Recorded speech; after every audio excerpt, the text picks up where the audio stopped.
কিয়ামতের মাঠে এই হিসাবের প্রথম হিসাব নেওয়া হবে সালাত। আসো, তোমার সালাত ঠিক আছে? হ্যাঁ, সালাত ঠিক আছে। তাহলে তার পরেরটা দেখ, সালাত ঠিক নাই, গেট আউট। পরে আর কি করেছে? লাখ কোটি টাকা দান করেছে, কি 70 বার হজ করেছে, কি 1000 বার হজ করেছে, কি কোরআন কয়বার খতম করেছে, নাথিং। কোনো কিছুই কাউন্টেড হবে না, গণনার মধ্যে আসবে না, যতক্ষণ পর্যন্ত না তার সালাত ঠিক আছে। প্রথম হিসাব হবে সালাতের। ফাইন সলোহাত সলোহা সায়র আমালিহি, ওয়াইন ফাসাদাত ফাসাদা সায়র আমালিহি। সালাত ঠিক আছে, সামনে আসো। সালাত বিষয়ে চতুর্থ গুরুত্বপূর্ণ পয়েন্ট, আমাদের দেশের সমাজের মানুষের সবচেয়ে ঘৃণিত, জঘন্য, ন্যাক্কারজনক স্বভাব হচ্ছে মানুষের গুনাহ দিয়ে মানুষের সালাতকে খোটা দেওয়া। আরে তো সুদখোরের নামাজ আদায় করে কি হবে? আরে তো বিড়িখোর নামাজ পড়ে কি করবে? আর বউই পর্দা করে না, দেখো না কত নামাজ আদায় করে, বাড়ি ঠিক করতে পারে না, আবার নামাজ আদায় করতে আসছে মসজিদে।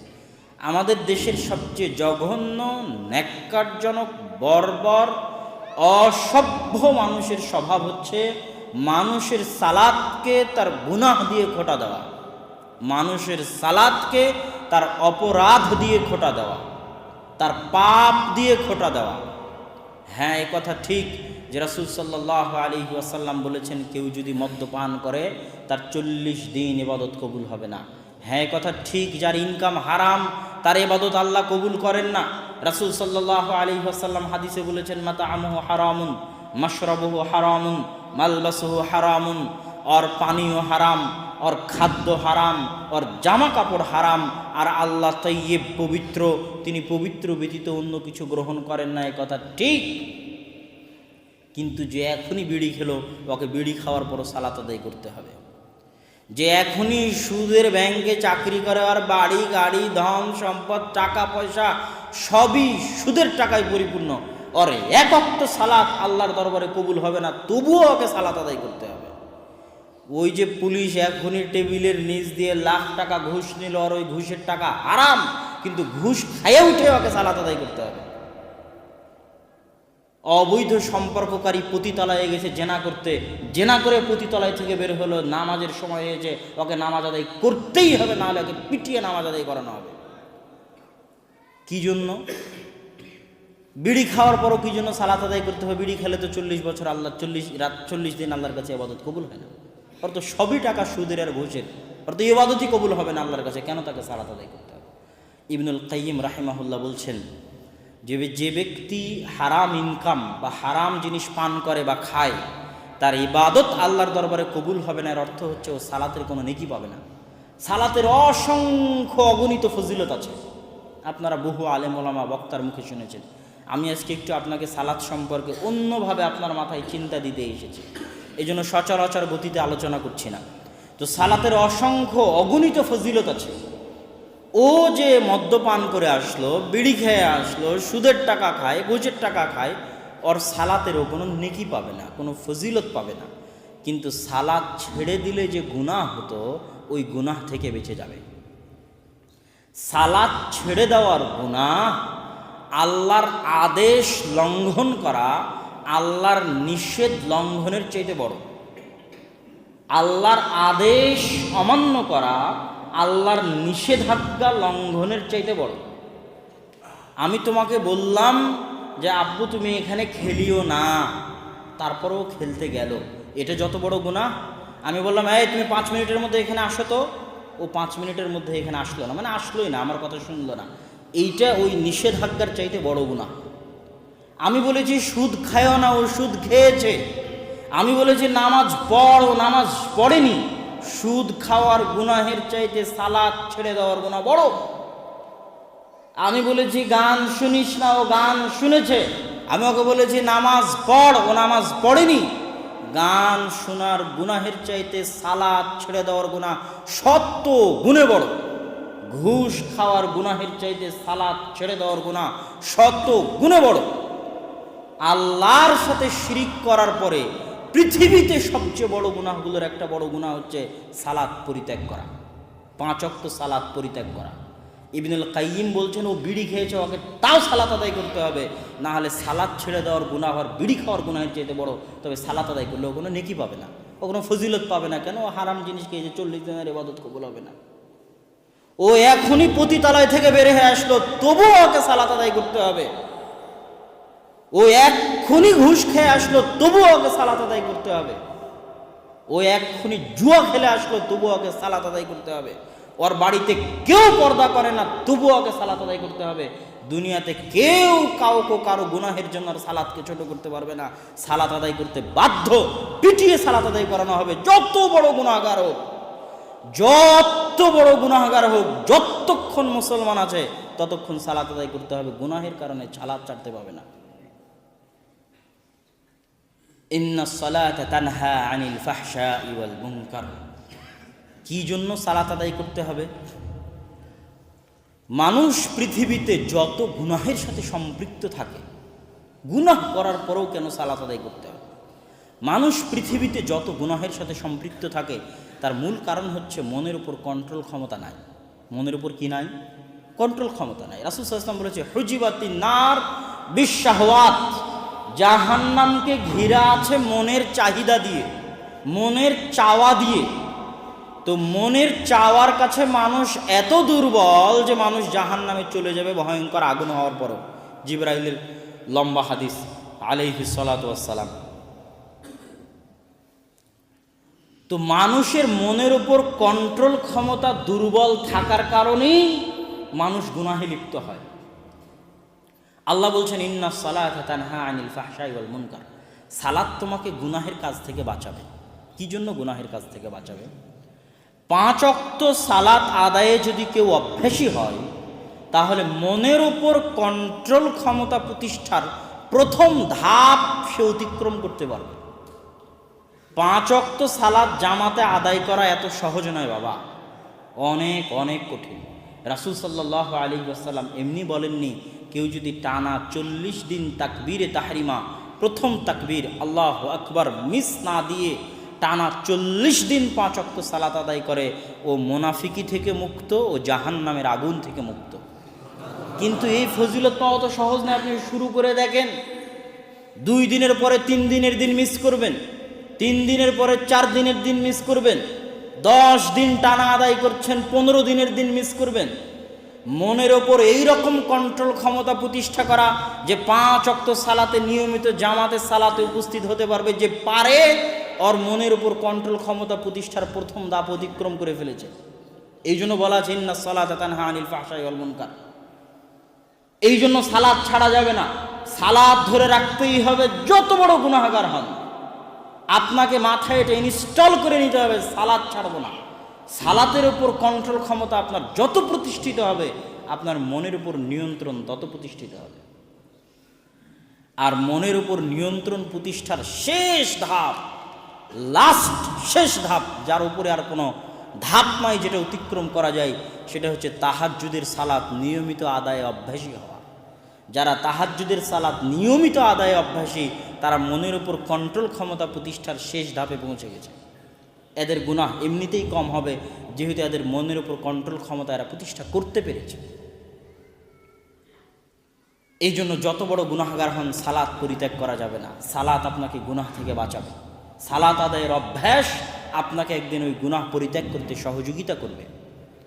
কিন্তু সালাত ছেড়ে দিলে আপনি কোন রাস্তায় উল্টে পড়ে মরে থাকবেন, এটাও আল্লাহ সুবহানাহু ওয়া তাআলা পরোয়া করবে না। সালাতের বিষয়ে সূক্ষ্ম পঞ্চম পয়েন্ট, সালাতের জন্য যত শর্ত আল্লাহ সুবহানাহু ওয়া তাআলা দিয়েছেন, পৃথিবীতে আর কোনো ইবাদতের জন্য আল্লাহ সুবহানাহু ওয়া তাআলা এত শর্ত দেননি। সিয়াম পালন করার জন্য ওযু করে সাহরি খেতে হবে, এরকম কোনো বিধান নাই। যাকাত দেওয়ার জন্য মসজিদ বানাতে হবে, মসজিদে জমা হতে হবে, কিবলামুখী হতে হবে, এরকম কোনো বিধান নাই। সালাতই একমাত্র ইবাদাহ, যা প্রতিষ্ঠা করার জন্য অগণিত অসংখ্য শর্ত আছে।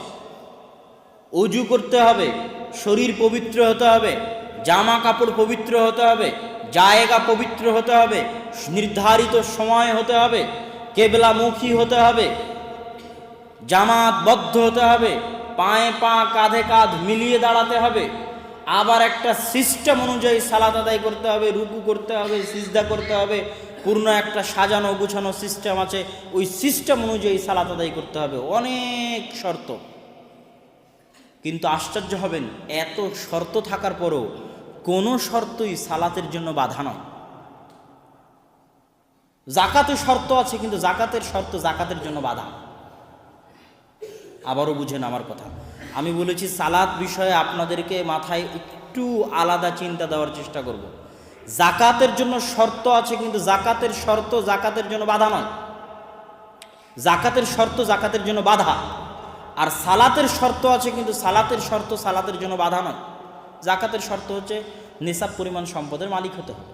নিসাব পরিমাণ সম্পদের যদি মালিক না হয় তো জাকাত দিতে হবে না।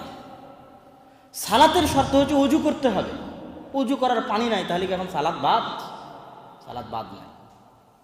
অজু করার পানি নাই, মাটিতে তায়াম্মুম করো, আরে তায়াম্মুম করার মাটিও নাই, সালাত কি বাদ? সালাত কি বাদ হবে? বাদ হবে না। তোমার যে পবিত্র জামা কাপড় দরকার, পবিত্র জামা কাপড় না, অপবিত্র আছে, শর্ত পূরণ হচ্ছে না, সালাত কি বাদ হবে? বাদ হবে না। কেবলামুখী হয়ে সালাত আদায় করতে হয়, কেবলা চেনা যাচ্ছে না, কি করব? সালাত কি বাদ হবে? শর্ত তো পাওয়া যাচ্ছে না, সালাত কি বাদ হবে? হবে না। দাঁড়িয়ে সালাত আদায় করতে হয়, রুকু করতে হয়, সিজদা করতে হয়। আমি যে রুকু করতে পারি না, সিজদাও করতে পারি না, ঠিক মতো দাঁড়াতেও পারি না, আমার কি সালাত বাদ হবে? সূরা ফাতিহা পড়ে সালাত আদায় করতে হয়, আমার সূরা ফাতিহা জানা নাই, আমার কি সালাত বাদ হবে? সালাত বাদ হবে না। এমন কোনো শর্ত পৃথিবীতে নাই, অথচ সবচেয়ে বেশি শর্ত দেওয়া আছে সালাতের ক্ষেত্রে, আর অন্য কোনো ইবাদতে এত শর্ত দেওয়া নাই। কিন্তু আশ্চর্যজনক হলো সত্য যে সালাতের কোনো শর্তই সালাতের জন্য বাধা নয়। একটা শর্ত যদি পূরণ না করতে পারে মানুষ, তবু অজুহাত দিতে পারবে না, বলতে পারবে না আমার প্যান্টে পেশাব লেগে আছে তাই সালাত আদায় করতে পারছি না, বলতে পারবে না যে আমার সূরা ফাতিহা মুখস্থ নাই তাই সালাত আদায় করতে পারছি না, বলতে পারবে না যে আমি অসুস্থ তাই সালাত আদায় করতে পারছি না। পৃথিবীতে এমন কোনো পরিবেশ নাই, এমন কোনো পরিস্থিতি নাই যেটার অজুহাত দিয়েও সালাত থেকে বাঁচতে পারে, কিচ্ছু নাই। কি জন্য? ওয়া আকিমিস সালাতা লিযিকরি, সালাত কায়েম করো আমাকে স্মরণ করার জন্য। সালাত কায়েম করতে হবে কিসের জন্য? আল্লাহকে স্মরণ করার জন্য। আল্লাহকে স্মরণ করাটা হচ্ছে মুখুল ইবাদাহ, ইবাদতের সার নির্যাস, মূল ইবাদত, যেটা আল্লাহ তার নবী রাসূলদের কাছেও চায়। ইউনূস আলাইহিস সালাতু ওয়াস সালাম যখন বিপদে, তিনি বললেন লা ইলাহা ইল্লা আনতা সুবহানাকা ইন্নী কুনতু মিনাজ জালিমিন। আল্লাহ সুবহানাহু ওয়া তাআলা বললেন, ইউনূস যদি মাছের পেটে লাউলা ইউসাব্বিহ, যদি আমাকে স্মরণ না করত তাহলে সে থেকে যেত মাছের পেটে ইলা ইয়াউমি ইউবাফুন, কিয়ামত পর্যন্ত। আল্লাহর নবী, আল্লাহ তাকে নবী করে পাঠিয়েছেন, তারপরেও আল্লাহ বলছে ও যদি আমাকে না ডাকে, আমাকে স্মরণ না করে, ওকে মাছের পেটেই রেখে দেবো কিয়ামত পর্যন্ত। আমাকে স্মরণ করেছে তাই বাঁচিয়ে দিয়েছে। মুসা আলাইহিস সালাতু ওয়াস সালামকে বলছেন যাও ইযহাব ইলা ফিরআউন, ফিরআউনের নিকটে যাও, দাওয়াত দাও। মুসা আলাইহিস সালাতু ওয়াস সালাম সমস্যার ফিরিস্তি নিয়ে বসে গেলেন। আল্লাহ, আমার জিহ্বা ঠিক নাই, সঠিকভাবে কথা বলতে পারি না, আমার সাথে পরামর্শ করার জন্য আমার ভাইকে দেন যাতে আমার বাহু শক্ত হয়, আমি যাতে ভয় না পাই। আল্লাহ সুবহানাহু ওয়া তাআলা মুসা আলাইহিস সালামের সব শর্ত দাবি দেওয়া পূরণ করে দিলেন, জিহ্বা ঠিক করে দিলেন, ভাইকে নবী করে দিলেন, হাতের লাঠি দিলেন মুজিজা স্বরূপ, হাত বগলের নিচে ঢুকালে সেই মুজিজাও দিয়ে দিলেন, হাত চকচক জল জল জল জল করে, আর লাঠি ছেড়ে দিলে যা ইচ্ছা তাই হয়ে যেতে পারে। অনেক মুজিজা দিয়ে সব দাবি দেওয়া পূরণ করে দিয়ে এবার আল্লাহ সুবহানাহু ওয়া তাআলা মুসা আলাইহিস সালামকে পাঠাচ্ছেন। এখন মুসা আলাইহিস সালাম মনে করতে পারে হাতে লাঠি আছে, মুজিজা আছে, ভাই আছে, কণ্ঠ ঠিক, তাহলে তো আর আমার কিছুর দরকার নাই। আল্লাহ সুবহানাহু ওয়া তাআলা ওয়ালা তানিয়া ফি যিকরি, সব দিয়েছি, কিন্তু তারপরে যদি আমাকে না ডাকো কোনো কাজ হবে না, আমাকে ডাকতে ভুলিও না, আমাকে ডাকতে ভুলে গেলে সব উল্টিয়ে যাবে, সব পরিবর্তন হয়ে যাবে, কিছু থাকবে না। তো মুখুল ইবাদাহ, ইবাদতের সারমর্ম হচ্ছে আল্লাহকে স্মরণ করতে হবে, আল্লাহকে ডাকতে হবে। ওয়ামা খালাকতুল জিন্না ওয়াল ইনসা ইল্লা লিয়াবুদুন, মানুষ এবং জিনকে সৃষ্টি করা হয়েছে ইবাদতের জন্য। আর এই ইবাদতের 1 নাম্বার টপ লেভেলের পয়েন্ট হচ্ছে আল্লাহকে স্মরণ করা। আর আল্লাহকে স্মরণ করানোর জন্যই দেওয়া হয়েছে সালাত। আর আল্লাহকে স্মরণ করার জন্য ওযু করা জরুরি নয়, আল্লাহকে ডাকার জন্য পবিত্র হওয়া জরুরি নয়, আল্লাহকে ডাকার জন্য স্মরণ করার জন্য রুকু দেওয়া জরুরি নয়, আল্লাহকে স্মরণ করার জন্য সিজদা দেওয়া জরুরি নয়, আল্লাহকে স্মরণ করার জন্য কিবলামুখী হওয়া জরুরি নয়, আল্লাহকে স্মরণ করার জন্য মসজিদে আসা জরুরি নয়, আল্লাহকে স্মরণ করার জন্য জামাতবদ্ধ হওয়া জরুরি নয়। পৃথিবীর যে কোনো প্রান্তে, যে কোনো পরিস্থিতিতে, যে কোনো অবস্থায়, যতক্ষণ মানুষের জ্ঞান আছে, যতক্ষণ মানুষের হুঁশ আছে, ততক্ষণ পৃথিবীর যে কোনো পরিস্থিতিতে, যে কোনো অবস্থায়, দিনে রাতে 24 ঘন্টায় 5 বার আল্লাহকে স্মরণ করতে মানুষ বাধ্য। এই জন্য সব শর্ত মওকুফ পূরণ না করতে পারলে তবুও ডাকতে হবে। ডাকার জন্য তো কিছু লাগে না। অসুস্থ মানুষ সিজদা দিতে পারে না, রুকু করতে পারে না, বিছানায় পড়ে আছে, হুঁশ ঠিক আছে, আল্লাহকে ডাকবে। সূরা ফাতিহা মুখস্থ নাই, যা যেটা ভালো লাগে, আল্লাহু আকবার, আলহামদুলিল্লাহ, লা ইলাহা ইল্লাল্লাহ, এগুলো পড়ে আল্লাহ সুবহানাহু ওয়া তাআলাকে ডাকবে। কিন্তু সালাত ছাড়তে পারবে না। সালাত ছেড়ে দেওয়া মানে আল্লাহ সুবহানাহু ওয়া তাআলার সাথে সম্পর্ক ছিন্ন করে দেওয়া। আর যে ব্যক্তি আল্লাহর সাথে সম্পর্ক ছিন্ন করে দিল, পৃথিবীতে ওর চাইতে বড় ইয়তীম আর নাই। কোন ভাগাড়ে পড়েও মারা যাবে, আল্লাহ সুবহানাহু ওয়া তাআলা পরোয়া করবেন না। কারো বাপ আছে, কারো বাপ নাই, ও যত বড় ইয়তীম, তার চেয়ে বড় ইয়তীম যার সাথে আল্লাহর সম্পর্ক নাই। ইসআল নাফসাক, আপনার আত্মাকে জিজ্ঞেস করেন আপনার সাথে আল্লাহর সম্পর্ক আছে কিনা, আপনার সাথে আপনার প্রতিপালকের সম্পর্ক আছে কিনা। না সম্পর্ক আপনি ছিন্ন করে ফেলেছেন। আপনার এই শরীর দুনিয়াতে সৃষ্টি হতে পারে, কিন্তু আপনার এই আত্মা দুনিয়াতে সৃষ্টি হয়নি। আত্মা ফেরেশতা ফুঁকে দিয়ে গেছে মায়ের পেটে। এই আত্মা ফেরেশতা নিয়ে যাবে যেই দিন আপনি মারা যাবেন। আত্মা ফেরেশতা দিয়ে গেছে, আত্মা ফেরেশতা নিয়ে যাবে। আর এই আত্মার সাথে আল্লাহর সম্পর্ক আছে। কিন্তু আপনি দুনিয়াতে আত্মা আসার পর শয়তানের প্ররোচনায় পড়ে সব কিছু দিয়ে আত্মাকে ভুলিয়ে রেখেছেন আল্লাহ সুবহানাহু ওয়া তাআলা থেকে। আলহাকুমুত তাকাসুর হাত্তা যুরতুমুল মাকাবির, দুনিয়াবি খেলতামাশা আপনাকে আল্লাহর স্মরণ থেকে ভুলিয়ে রেখেছে। এই জন্য সালাতের মূল জিনিস হচ্ছে আল্লাহকে স্মরণ করা। অতএব দিনে রাতে 24 ঘন্টায় যে কোনো মূল্যে আমি এবং আপনি আল্লাহ সুবহানাহু ওয়া তাআলাকে স্মরণ করতে বাধ্য। সালাতের গুরুত্ব বুঝার জন্য মসজিদের গুরুত্ব বুঝা যথেষ্ট। যে একমাত্র মসজিদ তৈরি করা হয়েছে সালাত কায়েমের জন্য, সালাত প্রতিষ্ঠা করার জন্য। মসজিদের গুরুত্ব কীরকম? পৃথিবীতে প্রতিষ্ঠিত প্রথম মসজিদ হচ্ছে মক্কায়। ইন্না আউওয়ালা বাইতুন উযিআ লিন-নাস বিবাক্কাহ, পৃথিবীর বুকে প্রথম প্রতিষ্ঠিত মসজিদ হচ্ছে মক্কায়।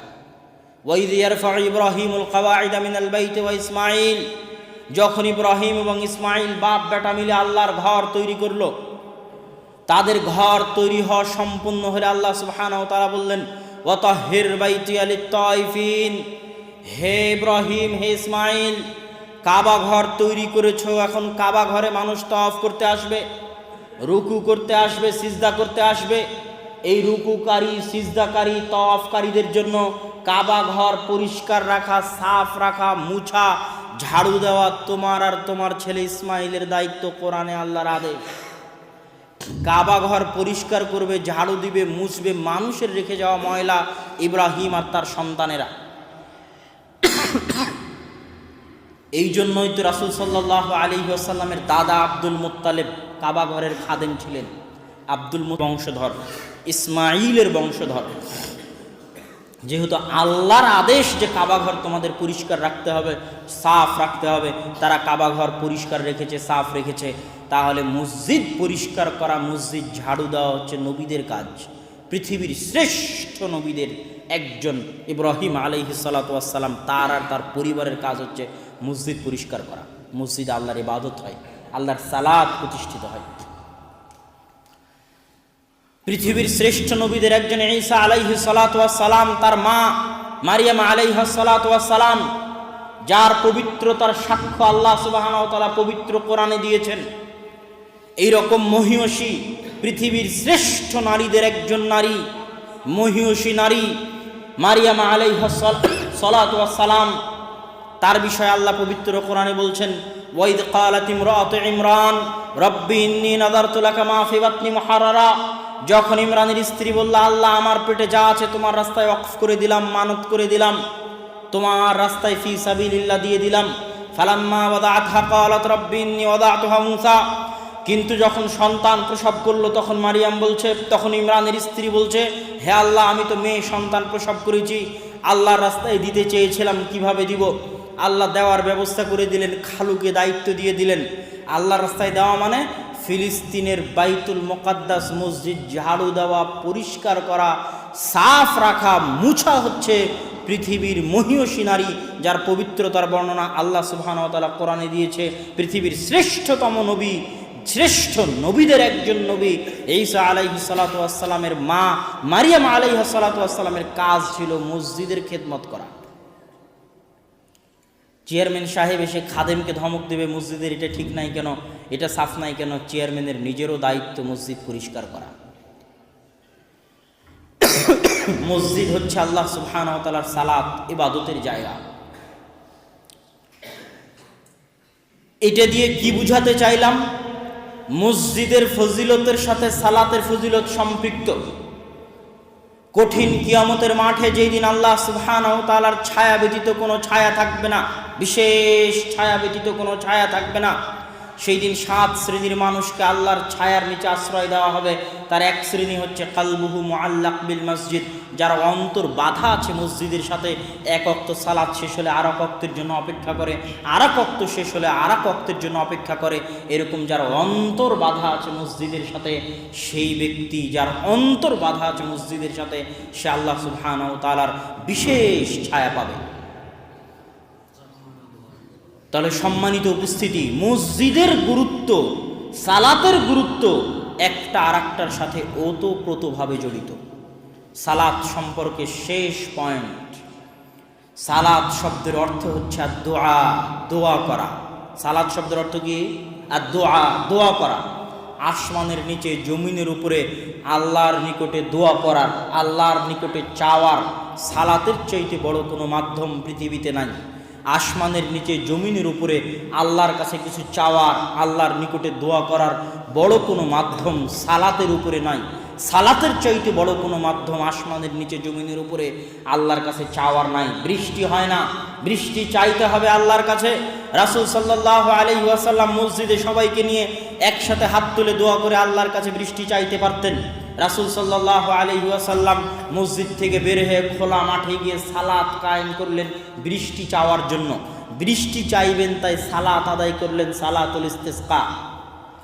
সূর্যগ্রহণ চন্দ্রগ্রহণ লেগে গেছে, বিপদ।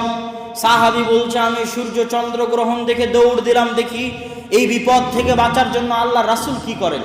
গিয়ে দেখি মসজিদে নববীতে আল্লাহ রাসূল সালাতে দাঁড়িয়ে গেছেন।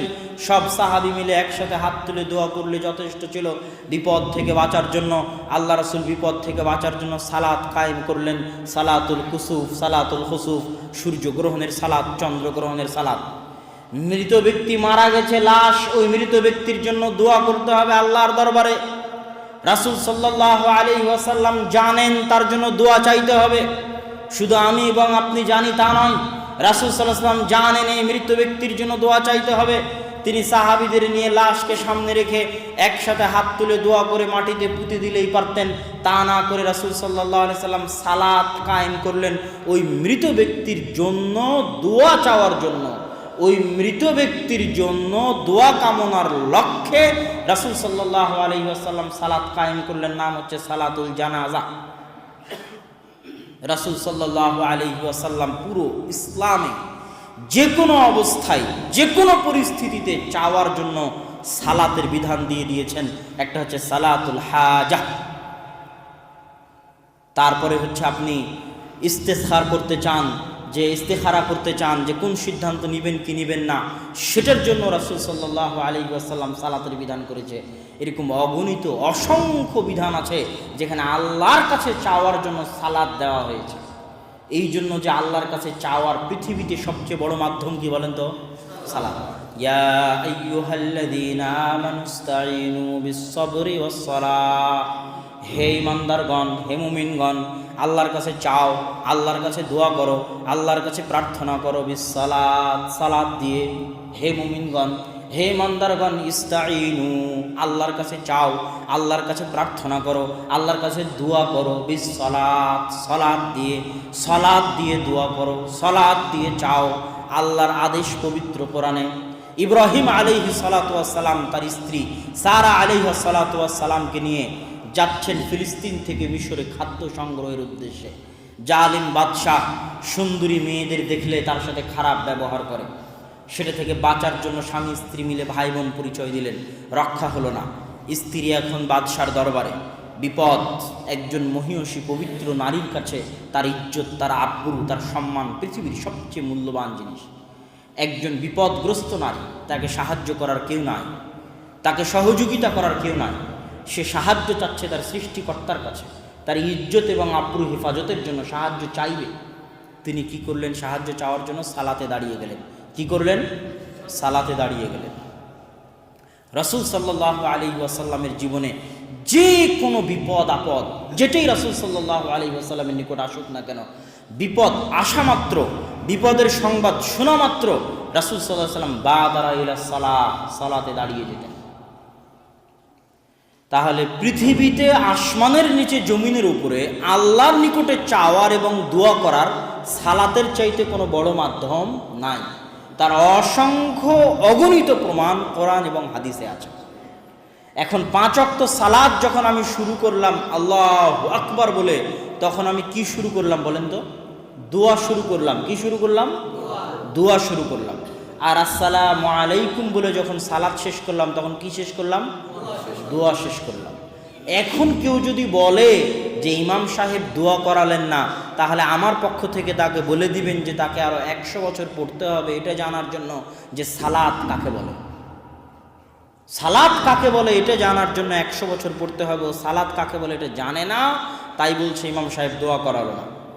জানাজার সালাত শেষ হয়ে গিয়ে কাফন দাফন হয়ে গেল, বলছে মাওলানা হুজুর সাহেব দোয়া করালেন না, ওকে আরো 100 বছর পড়তে হবে সালাত কাকে বলে এটা জানানোর জন্য। আরে দোয়া করার জন্যই তো রাসূল সাল্লাল্লাহু আলাইহি ওয়াসাল্লাম জানাজার সালাত কায়েম করলেন। ওই জানাজার সালাতে আল্লাহ রাসূল ওই মৃত ব্যক্তির জন্য যত দোয়া শিখিয়ে দিয়েছেন, তোমার মতো এরকম হাজারো লাখো হুজুর, সারা পৃথিবীর সব হুজুর, আলেম, ওলামা, শায়েখ, মাশায়েখ, পীর, অলি, আউলিয়া, বুজুর্গানে দিন একত্রিত হয়ে যদি মৃত ব্যক্তির কল্যাণে দোয়া বানায়, তো আল্লাহ রাসূলের শিখিয়ে দেওয়া দোয়ার চাইতে ভালো দোয়া বানাতে পারবে না, সম্ভব নয়। কিন্তু দুঃখজনক হলো ওর তো জানাজার সালাতের দোয়া মুখস্থ নাই, যে ও পড়ে দেখবে, জেনে দেখবে। সম্মানিত উপস্থিতি, তাহলে সালাতের বিষয়ে এই সংক্ষিপ্ত গুরুত্বপূর্ণ আলোচনায় আপনাদেরকে যে কয়েকটা জিনিস বোঝানোর চেষ্টা করলাম, তার সারমর্ম বলে আদর্শ পরিবারের উপর 2-1টা বাক্য বলে আলোচনার শেষে চলে যাব। 1 নাম্বার, পৃথিবীতে আল্লাহর শাসন ক্ষমতা, দাপট, পাওয়ার দেখানোর ইবাদত হচ্ছে সালাত আর যাকাত। না দিলে পিটিয়ে আদায় করানো হবে, না করলে পিটিয়ে আদায় করানো হবে, না করলে হত্যা করা হবে। এর বিধান আছে ইসলামে। 2, আল্লাহ সুবহানাহু তাআলার নিকটে আল্লাহ সুবহানাহু তাআলাকে স্মরণ করার জন্য সালাত আদায় করতে হয়। আর যেহেতু আল্লাহ সুবহানাহু তাআলাকে স্মরণ করার জন্য কোনো কিছুই বাধা নয়, এই জন্য দুনিয়াতে যত শর্ত শারায়েত থাকুক না কেন সালাত আদায়ের জন্য কোনো শর্তই সালাতের জন্য বাধা নয়। একটা শর্ত পূরণ না করতে পারলে সালাত আদায় করতে হবে। একটা শর্ত পূরণ না করতে পারলে সালাত আদায় করতে হবে। গুনাহের কারণে সালাতকে খাটো করা যাবে না, গুনাহ থেকে বাঁচার জন্যই সালাত আদায় করতে হবে। সালাতের মাধ্যমে মনের উপর কন্ট্রোল ক্ষমতা প্রতিষ্ঠিত হবে। আর পৃথিবীর সব অপরাধের চাইতে বড় অপরাধ হচ্ছে সালাত ছেড়ে দেওয়ার অপরাধ।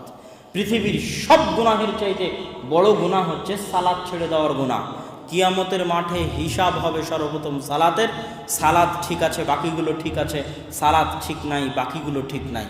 পৃথিবীতে আসমানের নিচে জমিনের উপরে আল্লাহ সুবহানাহু ওয়া তাআলার নিকটে চাওয়ার সবচেয়ে বড় মাধ্যম হচ্ছে সালাত। সালাত দিয়েই আল্লাহর নিকটে দোয়া করতে হবে। অভ্যাসী হন। পুরো মসজিদে যত মুসল্লি আছেন, মা এবং বোন আছেন, পরীক্ষা করে দেখেন আজকের কথা। আমার বক্তব্যের সব অংশ ভুলে গেলে এই অংশটা বাস্তবে পরীক্ষা করে দেখতে পারেন। যে কোনো বিপদ, পৃথিবীর যে কোনো বিপদ, বড় থেকে বড় বিপদ, ছোট থেকে ছোট বিপদ, বিপদের সম্মুখীন হওয়া মাত্রই আপনি অজু করে 2 রাকাত সালাত আদায় করে আল্লাহকে বলেন, পৃথিবীর যত মানুষ আপনাকে যা সহযোগিতা করতে পারবে, ওহু আলা কুল্লি শাইইন কাদির, সব সহযোগিতার ব্যবস্থা উনি করে দিবেন ইনশাআল্লাহ। এই জন্য সালাত, বিপদে পড়ে সালাত আদায় অভ্যাসী হতে হবে। আদর্শ পরিবার।